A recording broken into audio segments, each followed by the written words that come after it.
sɔgɔlen don an na sanga ani wagati Mali kɔnɔ ani Mali kɔ kan an bɛ bɛɛ lajɛlen fo i ka wagati cogoya la k'a fɔ an ɲɛna aw bisimila tugun aw ka émission mandi kɛnɛ kan n'o ye an ka yɛlɛ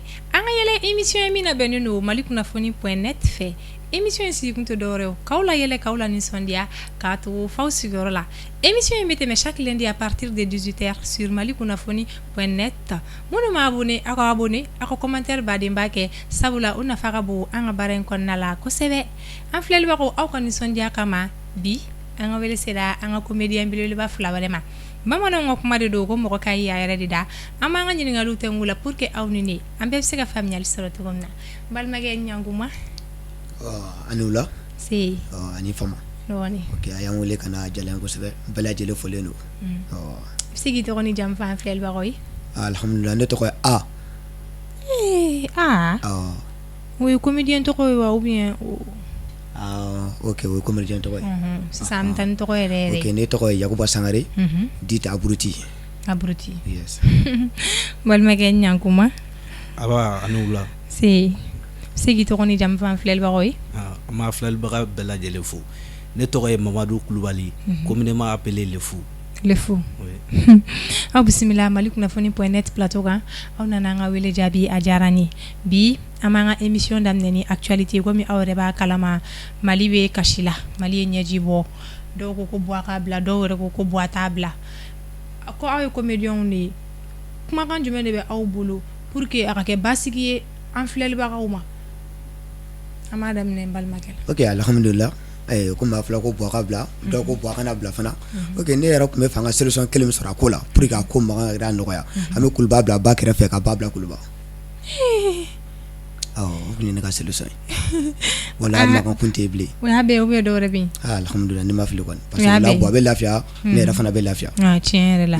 ayiwa n balimakɛ i fana b'i ka hakilina di wa ne hakilina la maliyɛn di an bɛɛ ka ɲɔgɔn minɛ ka kɛ kelen ye mankan in tɛ solution ye quoi an ka bɛɛ ko la o de bɛ Mali avancer parce que cɛnni caman kɛra trop an ka ɲɔgɔn lamɛn an ka bɛɛ kelen ma o de bɛ Mali taa ɲɛ kɔnɔkulu jɛlen de bɛ bin fɔ an bɛ dugawu de kɛ Ala ka jisuma kɛ ko in fura ye ayiwa n balimakɛ i bɔra k'a fɔ an ɲɛna k'i comédien tɔgɔ ye Ayi o tɔgɔ in sɔrɔla cogo di alhamdulillah et tɔgɔ in sɔrɔla kan to classe kɔnɔ parce que j'étais plus impoli dans la classe et puis plus indisponible en classe mais que faire ni leçon nana trop donne bɛ taa tabula fana ne fana de tun bɛ taa je suis indiscipline je suis intelligence les deux souvent madame fana ko Aburuti ko madame ni tɔgɔ ni yɛrɛ de jɛla ne ye j'aime Aburuti a sɔrɔ ale filɛ tan faamuyali sɔrɔ la n dalima la an filɛlibagaw fana ye faamuyali sɔrɔ la ayiwa n balimakɛ i fana b'a la i b'i comédien tɔgɔ fɔ ne yɛrɛ n'an filɛlibagaw ye a n'o tɔgɔ in sɔrɔla cogo min na Le Fou sɔrɔla cogo min na Le Fou sɔrɔla kan to école fana de la en 2009 mais définition min bɛ Le Fou la ani mɔgɔw ka pensée tɛ kelen ye quoi parce que ne Le Fou yɛrɛ mot ta fɔlɔ le o ye article ye mais fou in mɔgɔ ma fou in kɔrɔ faamu quoi en 2013 n t'a dɔn ne hakili b'a la en 2012 Mali kun ɲagaminen don kosɛbɛ bon wagati prestation kun ka di n ye trop n taara nord de la prestation la yen nɔ bon rebelle ye minɛ o b'a sɔrɔ ne ɲi a bɛ bere de ko jama bɛɛ kun bɛ n wele wagati ko Fato Sarama yɛrɛ k'ale ka mɔgɔ de ye minɛ o ko fo ka ne ɲi kari-kari awɔ u nana marteau gosi ne ɲi kun o ma foyi k'a la u nana ni bɛrɛn ka bɛrɛn gosi a kun giw o ma foyi k'a la ɲɔgɔmɛ min bɛ nord la u y'a don ɲɔgɔmɛ la k'a sama o ma se ka foyi kɛ ne ɲi na u ko sisan ko solution b'a la ko k'a don bezi la u y'a don bezi la ka jɔlɔkɔ don ne da k'a sama u ma foyi kɛ ne ɲi na ko solution b'a la sisan ko ka eliko wele elikotigi nana k'a don a la k'a sama o ma foyi kɛ ne ɲi na yàrá k'ale ko bon solution b'a la sisan k'u ka ne bombarder de quoi u nana bombe atomique don ne da o exposera yɔrɔ min ne ɲi kɛra tan de fo bi bɛɛ bɛ ne wele de ko Le Fou sinon fɔlɔ Fato Sarama de kun don ayi faamuyali sɔrɔ la n dalima la an filɛlibagaw ye faamuyali sɔrɔ o la ayiwa an tɛ yɛlɛ an ka yɛlɛ an b'a daminɛ joona an ka daminɛ Le Fou la ou an ka daminɛ A la de ne tɔgɔ A ne tɔgɔ Buru n ka cɛ ne kɛra A ye ne kɛra Buru ye c'est que nous sommes des abrutis Ngaje ah e b'o tɛ ja métier jɔcogo dɔn ayi a jɔla ne yɛrɛ sigilen de ye e ɲɛ ɲina ɲɛden fila koyi i b'a dɔn i y'a jɔ cogo min na o Ayi. y'a ladari ka jɔ a ka ɲi dɛ sinon i bɛ yan ba dɛ a bɛna ban ah maintenant o y'a min kɛ sa o farala ɲɔgɔn sa ka kɔrɔta ka jɔ kɛ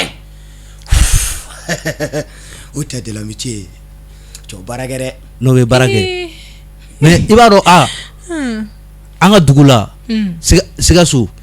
cɛ dɔ de sara ye n'a y'a kalo 4 de ye an bɛ ka kaburu sen hali bi a ma s'a dan na tellement que a ka jan Ngaje o cɛ jan sugu jumɛn mɔnsɔn jumɛn o tɛ lamɛnce dɔn ayiwa tiɲɛ yɛrɛ la o mɔsɔkɛ don o mɔnsɔnkɛ de don an tɛ ji da o ma ou bien ok ne ba ni ko ten sinon an yɛrɛ tun tɛ ji min ni cɔngɔn kɔni bɛ yan an bɛ cɔngɔn dun ayiwa an bɛ tɛmɛ n'an ka kow ye le fou baara ka ca talent yɛrɛ fɛnɛ ka ca kun jumɛn la e y'a choisir kɛ comédien de comme na ne y'a choisi bon depuis 9e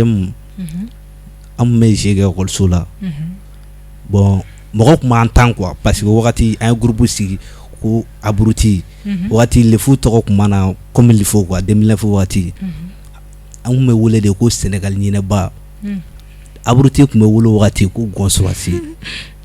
an tun bɛ jeu balanu show la mais wagati donc n ka spécialité ye ka tɛmɛ catiri kan quoi mais en 2013 k'an to 9e na n y'an ka jeu kolokolo ka don a kɔnɔ bon ani groupe mɔgɔ tilara quoi ka tɔ to an 3 ye petit frère dɔ bɛ yen ale fɛnɛ n'an tun b'a continuer ka kɛ ɲɔgɔn fɛ ale découragera ka tɔ to ne ni Aburuti an continuera toujours defu nana sɔrɔ an y'a continuer ka taa lycée la lycée fɛnɛ la 10e na art la fɛnɛ o wagati monsieur dɔ tun bɛ yen ko Papa Degor ale ka principal ye art plastique ye dessin ale kɛra an ka manager ye o wagati bon wagati fɛnɛ o bɛnna ni Ebola wagati ye n yɛrɛ tun bɛ scénario sɛbɛn musomaninw an b'olu ta classe kɔnɔ an b'a jouer quoi bon en 2016 ani comédien baw nana ɲɔgɔn dɔn tel que ATT Junior b'o la Ciyakuba Tarawele b'o la Namori Jabate communément appelé Damɔzɔn bon Ciyakuba nana troupe sigi an yɛrɛ ka quartier la ko Senunja le 30 juillet 2016 an tɔ engagera o la ka taa ani professionnels caman ye baara daminɛ 2016 la kana bila bi la o de kɛra le fou don cogoya kɔnɔ mais n'i ma fili le fou wɛrɛ bɛ min ni e tɛ kelen non le fou wɛrɛ bɛ yen très bien le fou wɛrɛ bɛ yen fɔ mais i n'o tɛ ka ɲɔgɔn sama tɔgɔ nɔfɛ ou bien non an bɛ ɲɔgɔn dɔn très bien le fou ni 15 de bɛ vidéo kɛ mais ale ka le fou sɛbɛncogo ani ne ta kelen tɛ parce que e fila de b'a ta la bon e fila tɛ ne ta la et puis o kelen le fou tɔgɔ ka jan a bɛ n'a fɔ phrase de le fou wɔɔrɔ le fierté de la commune 6 King Crazy for life l'avocat de la rue c'est Sisi Fierté mais phrase do an tɔgɔ u cɛ ka jan ɲɔgɔn na dɔɔnin quoi faamuyali sɔrɔ la ayiwa kun jumɛn la i fana y'a choisir kɛ comédien de comme le fou y'a fɔ cogo min na a bɛɛ sɔrɔla o sira fɛ mais alhamdulillah a y'an ye defu sɔrɔ ka lycée sɔrɔ an continue ɲɔgɔn fɛ sa jusqu'au maintenant an bɛ o sira de kan ok mais aw fila bɛ baara kɛ ɲɔgɔn fɛ mɔgɔ fila baara ma nɔgɔn dɛ kuma dɔw la aw tɛ fɔ ɲɔgɔn wa bon souvent kuma dɔw la an bɛ fara ɲɔgɔn kɔ an bɛ ci ɲɔgɔn kun mais souvent yɛrɛ an tɛ ɲɔgɔn ye bilen yɛrɛ mais que faire maintenant mais n'o kɛra aw bɛ mun kɛ pour que ko o gérer aw ni ɲɔgɔn cɛ bon finalement heure bɛɛ yɛrɛ an bɛ gɛrɛ la cogo min na an bɛ ten vie quotidienne quoi an kɛlen don lien familial yɛrɛ de b'an ɲɔgɔn cɛ quoi an bɛ n'a fɔ filaninw yɛrɛ de an bɛ kɛlɛ sisan ale répétition yɔrɔ la an bɛ biya wuli bulonba kɔnɔ sanni an ka se so tuguni an bɛ bɛn a la i m'a ye parce que ale kunkolo ma ɲi ne yɛrɛ kunkolo ma ɲi i m'a ye donc le fou fila de bɛ ne bolo yan bi ayiwa an filɛlibagaw kow bɛ yen bi dɛ an tɛ yɛlɛ ou bien an b'i bolo an ka yɛlɛ a bɛ ne bolo cɛ i yɛrɛ b'a dɔn cɛ Baminata cɛ kalo kalo a bɛ jigin Baminata kalo kalo a bɛ den wolo wala i yɛrɛ b'o dɔn m'o kalama maintenant donc a filɛ ka jigin den fila la maintenant min kɛ dɔrɔn ka planifier sugu bɛɛ k'a la a b'an kɔnɔ ko non k'a tɛna den wolo a ye pikirini k'a la ka alimɛtinin k'a la ka birikinin k'a la ka gazɔrɔni k'a la ka jinɛkisɛnin k'a la n b'a bɔ ka baramani k'a la non ka tila ka na firigoni k'a la maintenant an hakili la segilen ba an lafiyalen ba kuma min na dɔrɔn Mali ka déjà bi tan kɛlen kunu bi dulen da ko bi yɔrɔ min na dɔrɔn den 800 de mɔgɔw bɔla da fɛ a sugu bɛ kɛ a bɛ kɛ mɛnɛ ama ne y'a faamu planning de y'a janfa quoi planning ok ko nin bɛ kɛ ayiwa le fu an b'i bolo mais abriti i b'a dɔn diɲɛ kɔnɔ fɛn kelen de yɛlɛ ko bɛ ne minɛ depuis coronavirus nana ko bɛɛ ɲagamina ko bɛɛ ɲagamina wallahi mais musokɔrɔba dɔ b'an ka sigida la ale ka rêve ye tɛ foyi ye mɔgɔ ka sa don o don tellement que musokɔrɔba in bɛ su ko donc a nana ka suko fini yuruguyugu dɔrɔn su 800 bɔra la ka bin mais i b'a dɔn jatigɛ yɛrɛ ma kun musokɔrɔba fɛ a bɔra k'a bɛ bɔ kare kɔnɔ dɔrɔn mototigi dɔ fana y'a tan a bɛ sa o tɛ diyagoya musokɔrɔba sara fana nana su ko k'a jɛ k'a da balontan terrain kan alimami ko Allahu akbar dɔrɔn maraka lagalagatɔ dɔ ni ilan bɔra kare kɔnɔ cabala ma ka seri su kan a ye fɛrɛ minɛ ka si kana jɔ su kɔrɔ a 0 mètre caman la yɔrɔ ma alimami cira a sisan denmisɛnnin ninnu moto nuta y'a mago sa a tɛ se ka moto boli dɔɔnin caman la yɔrɔ mun dɔrɔn su sena k'a kunkolo bɔ kasange kɔrɔ ten ala sa a ye ne to ma sa fo n ka se ma n bɛ ni jahanama den wolo sa fo jahanama kɔnɔ an bɔra yen a ye musokɔrɔba ta ka taa an nana musokɔrɔba su dun o dugusɛjɛ musokɔrɔba fana sinamuso fana taara zɔtɔ o fana sara an fana nana o su ta an ko an bɛ musokɔrɔba su jigin yɔrɔ min dɔrɔn a ko n denkɛ a y'a jɔ an ma barrière mesure barrière respecté dɛ 100 mètres ma donnen cɛ ne tɛ su dangaden dɛ an fana y'ale su don o cogo na ten corona ko kɛra baara ye dɛ wallahi a kɛra baara ye ala ka jisuma kɛ bana in fura amina yarabi ayiwa aw ni comédien tɔw cɛla bɛ cogo di Dieu merci ani comédien tɔw ni ɲɔgɔn cɛla an bɛnnen don dɔɔni fɔlɔ an bɛnnen don parce que ani o jɛlen tɛ dɛ dɔɔni parce que n'i y'a mɛn ko dɔɔni parce que an ka mouvement ka suma dɔɔni sako sanko dɔɔni sinon ani bɛɛ ka di k'a daminɛ denmisɛnninw yɛrɛ la sisan laha alhamdulilayi quelques plantigi Kante Junior Gimbala bɛɛ tɛmɛra an ka plateau in kan voilà alhamdulilayi n'olu bɛɛ ka di sisan mais le problème c'est que ani garaw cɛla de sa bon an bɛ fɛ ka min ɲini pour que denmisɛnninw ka se ka tɛmɛ garaw na o ye baara de mais mun de la an tɛ ka se ka baara ka tɛmɛ kɔrɔbalenw na o de bɛ ka ne kɔnɔ ka dɔɔni sinon Dieu merci i bɔra ka fɔ sisan nɔ ko aw tɛ ka se ka baara kɛ pour que ka kun kɔrɔbalenw na e yɛrɛ bolo o da bɛ ka bɔ mun de la bon o da bɛ ka bɔ réflexion de la sabula parce que an tɛ réflexion fɛn ye caman kɛ o de problème ye an fan fɛ faut que n'i ko i ka kɛ sare ye faut k'i ka baara kɛ bon minnu bɛ yen imagine yaru min bɛ yen o ye san joli de bɛ yen ari la o bɛ sigi sa la mais sa denmisɛnninw wulila pour que denmisɛnnin tɛ sera ka taa o position na la ne yɛrɛ de ye a ye ne choqué dɔɔni quoi il faut que denmisɛnninw comédiens an n'a ɲɔgɔnw an ka wuli an ka baara kɛ pour que don dɔ fana an bɛ se ka fɛngɛ lancer cogo min na voilà c'était ça ayiwa le fou a bɔra ka yɔrɔnin dɔ souligner sisan nɔ a ko ko aw ni comédien tɔw bɛɛ ka di mɔgɔ min bɛɛ ka di bon o ye n t'a fɔ cogo min na ni ko dɔ b'aw ni dɔ cɛ aw fɔ dɔrɔn an ka tɛmɛ ni kow ye ou bien ko tɛ yen non ko t'a ni artiste cɛ fo tɛ yen kɔrɔbalen damadɔni bɛ yen yɛrɛ an yɛrɛ b'olu fo kosɛbɛ tel que ATT Junior parce que ale y'a formé très bien Ika bɛ ten Sɛkinito bɛ ten Ciyakuba yɛrɛ an t'a dɔn an b'o fo cogo min na quoi parce que ale de nana an labɔ dingɛba yɛrɛ kɔnɔ quoi a y'a fɔ cogo min na effectivement denmisɛnninw nouvelle génération tɛ ka baara kɛ quoi parce que caman bɛ yen nɔ u mana mɛn ko nin ye garan ye u b'u tɔgɔ da u la n t'a contre la dɛ mais ale ka image de bɛ fɔ to heure bɛɛ ne tɔgɔ fɔra quoi n'a fɔra ko karisa ka ji e hakili bɛ jɔn de fɔlɔ karisa fɔlɔ de bɛ yen i m'a faamu bon nouvelle génération baara man d'u ye tiɲɛ yɛrɛ la il faut imaginer a y'a fɔ cogo min na Petit Dogon Yaro Bamori Kante ne y'a san joli de ye olu de bɛ succès la olu de bɛ ka babɛba de fɛngɛ ta nouvelle génération an tɛ ka baara kɛ quoi baara tɛ ka kɛ et puis caman bɛ vidéo bila réflexion travail de professionnel t'a kɔnɔ quoi parce que fɛn fɛnɛ kɔnɔ kalanbaliya b'a la et puis an ka directeur ko fɛnɛ ye problème ye parce que jeunes caman bolo k'u formé don ka sɔrɔ i ma formé quoi mais formation an bɛ tɛmɛ n'an ka ko ye ok diɲɛ baara o baara n'i b'a la i bɛ nɔgɔya sɔrɔ a kɔnɔ i bɛ gɛlɛya sɔrɔ a kɔnɔ an bɛ don min na ko bi gɛlɛya jumɛnw de b'aw yɛrɛ kan baara in kɔnɔna la an ma daminɛ a la ne ba yɛrɛ i bɛ so publicité la sa dɛ ok alhamdulillah baara la ani gɛlɛya tɛ ban ani nɔgɔya fana tɛ ban mais je pense que yani ka nɔgɔya sɔrɔ fo ka gɛlɛya fana sɔrɔ an ka gɛlɛya yɛrɛ kɔni kun ye min ye o ye ka mɛtiri ɲɛnama sɔrɔ alhamdulillah ye mɛtiri ɲɛnama sɔrɔ comme le y'a fɔ cogo min na a tɛ junior b'an bolo ji b'an bolo i ka b'an bolo chèque b'an bolo Dieu merci mais olu ka yɔrɔ bɛɛ baliya la sisan an yɛrɛ ka gɛlɛya yɔrɔ mun ye an bɛ fɔ kɔfɛ bon an bɛ bɔ cogo ji kana olu kama o yɔrɔ kun y'an sɛgɛn kosɛbɛ parce que an bɛ fɔ kɔfɛ an bɛ fɔ senu mais Dieu merci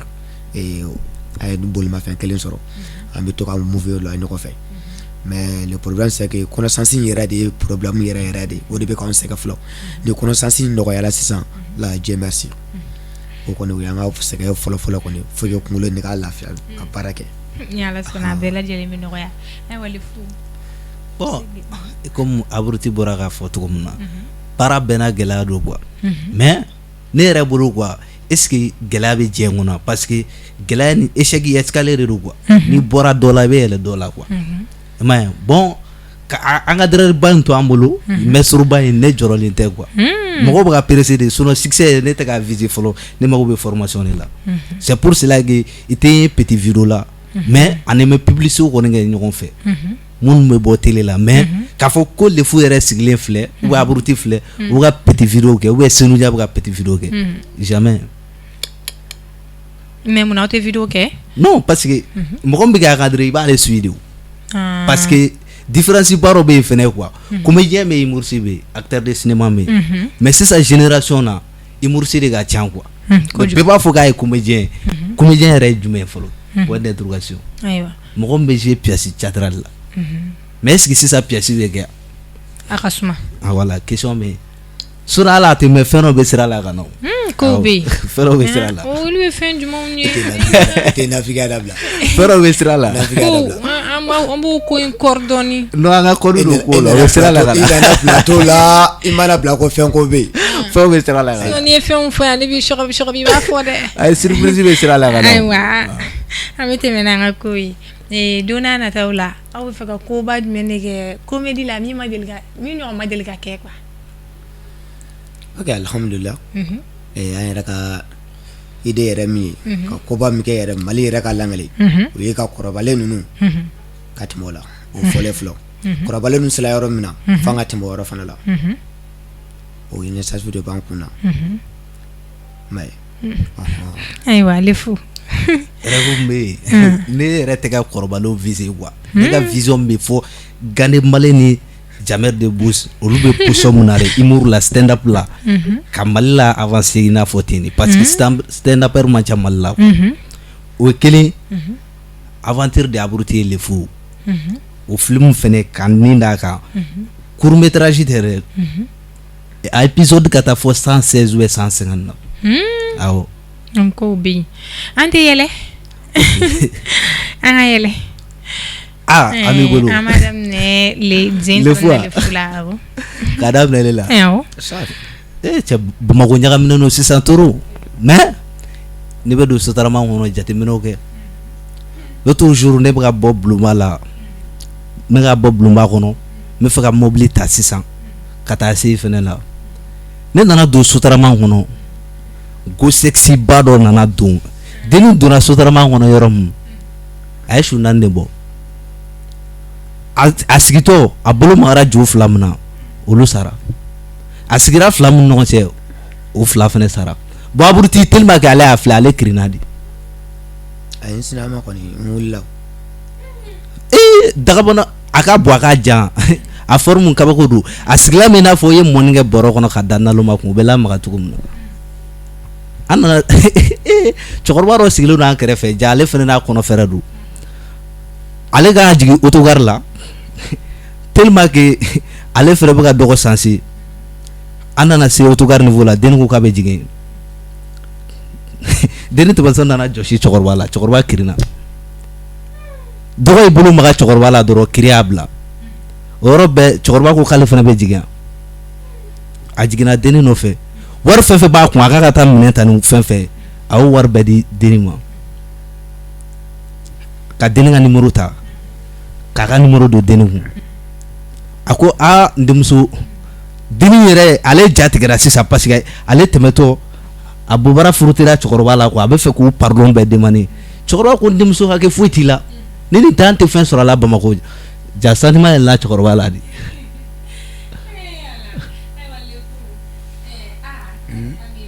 a bɛ ne bolo ala cɛngajɛ Ouais. cɛ marché kunu marché ma ye tellement marché mɔgɔ sala pont sanfɛ o sago ti tinɛ ne sera k'i bɔ ba kɔnɔ dɔrɔn k'i da pont sanfɛ ko alléluia il ouvert Jésus sera kinɛsi kelen min bɔ yɛlɛ dɔrɔn k'i ɲɛji cɛ ka jigin a ɲɔ la o kɛla tinɛni a sugu bɛ kɛ sisan.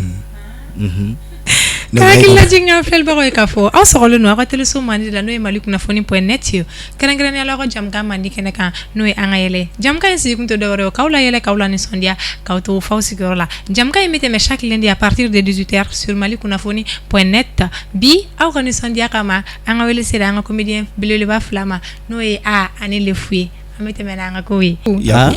ka inspiration sɔrɔ cogo di Bon souvent artiste ni bɛ fɛ ka inspirer yɛrɛ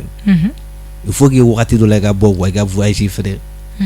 o bɛ mɔgɔ la inspirer wagati dɔ la i k'i ka localité bila mais tiɲɛ yɛrɛ la teriw dɔ bɛ n bolo n t'a dɔn diɲɛ kɔnɔ m'o sara cogo min na quoi kelen yɛrɛ bɛ quoi bila ye quoi inspiration dɔ b'ale la artiste tɛ dɛ mais non souvent n'a ye kuma dɔ bɔ dɔrɔn o bɛ kɛ texte de ye n bolo heure bɛ ani bigi ni Kayiri bɛ yala ani 4 heures wagati sunɔgɔ bila i k'i sigi i ka gilan sanfɛ i ka réfléchir idée min bɛna o de ye vrai mais o de o idée min bɛna 4 heures 3 heures wagati o de ye inspiration dan ye ani actualité ye i bɛ to ka i connecter professionnel u b'u lajɛ quoi kana da k'i bɛ Mali morceau dɔrɔn suit quoi i b'a suit fan bɛɛ fɛ Ivoirien b'o la Camerounais b'o la Français b'o la i b'a bɛɛ suit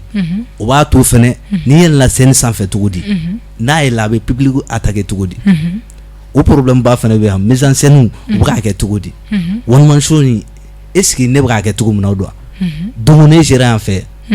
est ce que ne donna intro min na a ye public cɛ f'i k'olu bɛɛ de imaginer kunkolo la bon kalan fɛnɛ bɛ ko in jɛ quoi ayiwa fɛnɛ b'i ka inspiration sɔrɔ cogo di bon comme Lefu y'a fɔ cogo min na a tɛ tɛmɛ o kan inspiration bɛ sɔrɔ yɔrɔ bɛɛ an n'a sigilen filɛ yan dɔɔnin sɔrɔla yan sisan parce que grand frère ko k'e ka bougie dɔ kɛ sisan e ka bougie dɔ kɛ i ka micro la sisan c'est très bien sɔrɔ ka ca kojugu an ka wagati bɛ ɲini ka koron ayiwa Lefu a fɔra ko fɛn in bɛ kanu sa dɛ a y'i ka kanu dɔ sa fɛn walayi comédie bon comédie bɛ ne ka kanu sa a bɛ kɛ kanu sa mais i furulen don wa ayi ko bɛ n furulen tɛ den tɛ n bolo célibataire sans enfant sans victime a banna mais ko i furulen tɛ mais kow tɛ yen kow bɛ yen yɔrɔ non kow tɛ yen ayi ne ka rêve ye mun ye ne ma se o ma fɔlɔ parce que il faut an bɛ plateau de kan non olu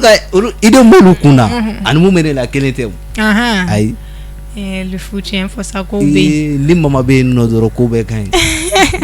ayiwa ala ka si diya ni kɛnɛya di mama ma ayiwa ko da min fɛnɛ ka kanu dɔ sa bon a yɛrɛ kɔni e yɛrɛ ma ko lakalakatɔ il n'a pas besoin d'amour ou bien kɔrɔ bête il a besoin d'amour non imaginez an bɛ dugawu de kɛ sa ala ka mama ni cɛkɔrɔbaw mɛn an kɔrɔ ani min bɛ ka idow jama ala k'olu mɛn an kɔrɔ ko foyi tɛ yen an yɛrɛ ma ko ye a ka ka buru sɔrɔ jama sanfɛ an ye nkalon tigɛ an bɛ plateau de kan o a ka jakumasiw sɔrɔ walima a ka gâteau dɔ sɔrɔ ɲama sanfɛ a banna ayiwa ala ka gâteau kow nɔgɔya ayiwa an bɛ tɛmɛ n'an ka kow ye Lefu fɛn jumɛn de ka di e yɛrɛ ye diɲɛ kɔnɔ fɛn min ka di ne ye fɛn bɛɛ o ye n ka mama de awɔ mais fɛn jumɛn man di ye fɛn min man di ne ye diɲɛ kɔnɔ o y'an yɛrɛ ka baara nin mensonge de man ɲi awɔ mais munna o nkalontigɛ man di ye non nkalontigɛ man ɲi parce que o de bɛ hɔrɔn danbe bɔ a la quoi an bɛ dingɛ mun kɔnɔ bi mensonge de don awɔ i n'a fɔ dingɛ jumɛn e yɛrɛ t'a kalama fɔ ne b'i sɔgɔbɛ de jamana min bɛ dingɛ mun kɔnɔ mensonge de don jɔn ka mensonge sanfɛmɔgɔw sanfɛmɔgɔ jumɛnw sanfɛmɔgɔw cɛ ma fɔ an ye o n'i y'a mɛn pétéré mun kɔnɔ cɛ ma fɔ o tiɲɛ de ma fɔ mais jɔn ye nkalon tigɛ bon politique yɛrɛ fɛnɛ ye nkalon de ye o awɔ ayiwa an bɛ taa ɲɛfɛ fɛn jumɛn de ka di i yɛrɛ fɛnɛ komi Lefu y'a fɔ cogo min na parce que an bɛɛ ye filaninw de ye mama ka ko de ka diya ye mais waati dɔ la grand frère muso bɛ to k'a naja fana on sait jamais ala n'a kira mais fɛn jumɛn man di ye bon diɲɛnatigɛ yɛrɛ fɛn man di ne yɛrɛ o galontigɛ ye galontigɛ mais munna galontigɛ man di ye galontigɛ man di ye parce que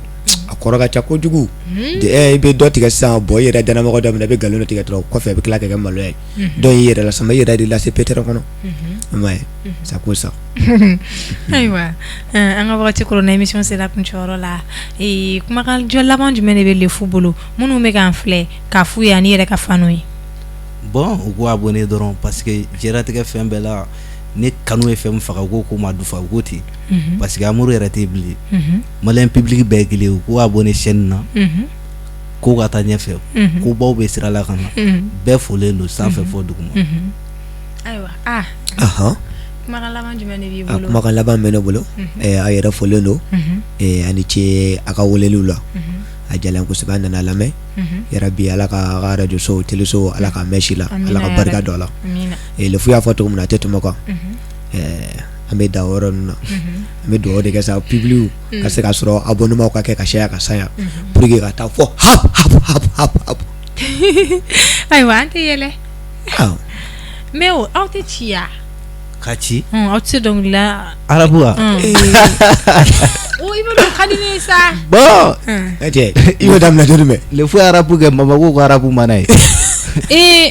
comme a man di mama ye sa an bɛ voilà sisan an bɛ nin yɔrɔnin dogo mama la mama tɛ nin ye bisiki ko ye to ye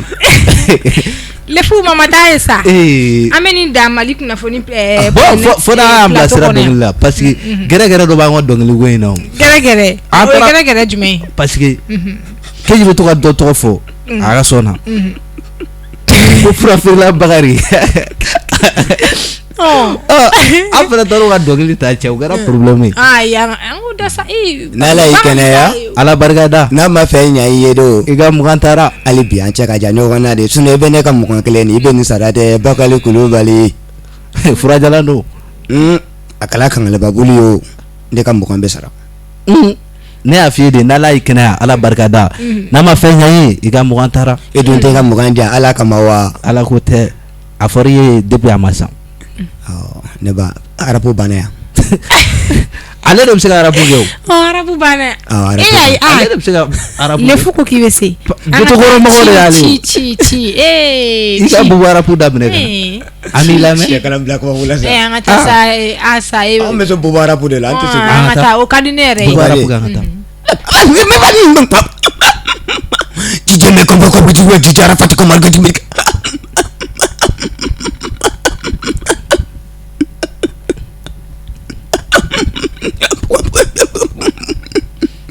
Aspiration Serigi Bol Biti Yembla bruti Biti Yembla biti bla sura ka mun ne fa dɔnkili na be fa ka fa do ko galon tiga mai sunguru tiga mai akana ni ko ka go boshi nyoko na a ko do bi taro boshi la ai fata be mugo la ayiwa e tɔgɔ b'a fɔ ne tɔgɔ ma fɔ fɔlɔ dɛ fata la kala to e chano e fana kɔrɔkɛ ne ayiwa an ka yɛlɛ sa an ka yɛlɛ an bɛ sɔrɔ ka bayi nɛgɛ téléspectateur ma lefu an ka taa an b'i bolo an ka yɛlɛ tuguni an ka yɛlɛ bon jumɛn de ka d'a ye sisan a yɛrɛ bɛ fɛ an ka ta jumɛn de fɛ sisan an ka go de ta wa manibaw an ka manibaw ta an ka hinɛ gow la sa mais i b'a dɔn mun ka ne dabali ban wa Bamakɔ kɔnɔ yan ka da répertoire suit non ne terikɛ dɔ bɛ yen a bɛ sunkuru tigɛ manière sugu bɛɛ la a jɔlen b'a tigɛ a dalen b'a tigɛ k'a to tagama la b'a tigɛ a bɛ kulila la dalen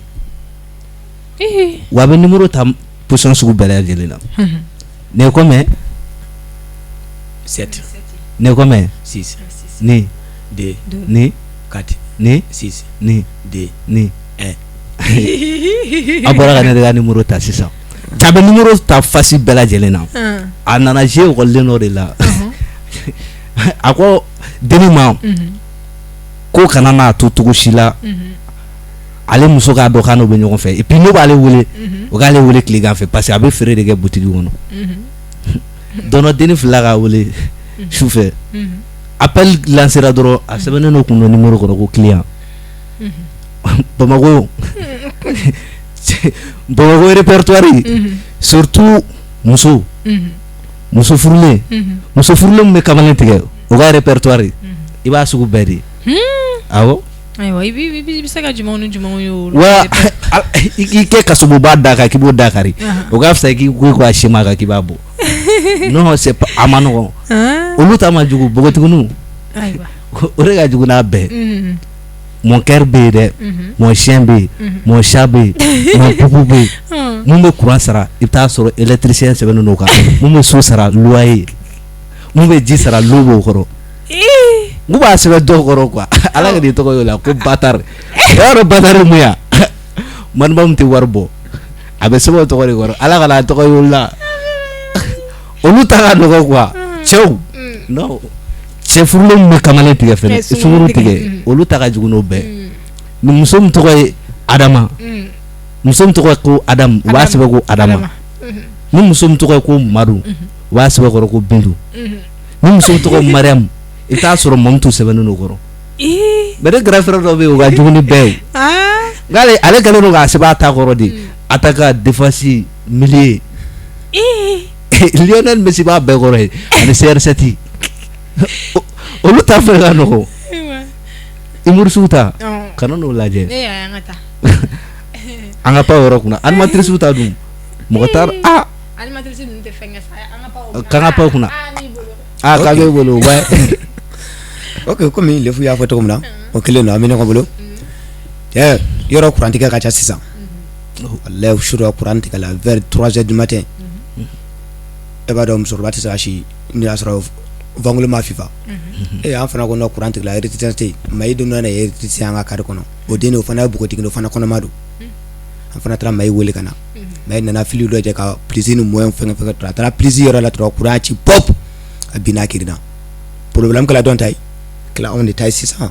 maintenant ne fa ko non ko ka taa n'a ye dɔgɔtɔrɔso la u y'a ta ka taa dɔgɔtɔrɔ ko non k'a tɛ se ka fɔ ka opérer aw don inshallah ne fa fana jagoya a b'a furakɛ don a kila ale fɛ yen maintenant o y'a nana sisan ko bɛna opérer yɔrɔ min dɔrɔn o ciseau d'a kɔnɔ la dɔrɔn énergie bɔra a kɔnɔ ale ni ampoule 120 mugan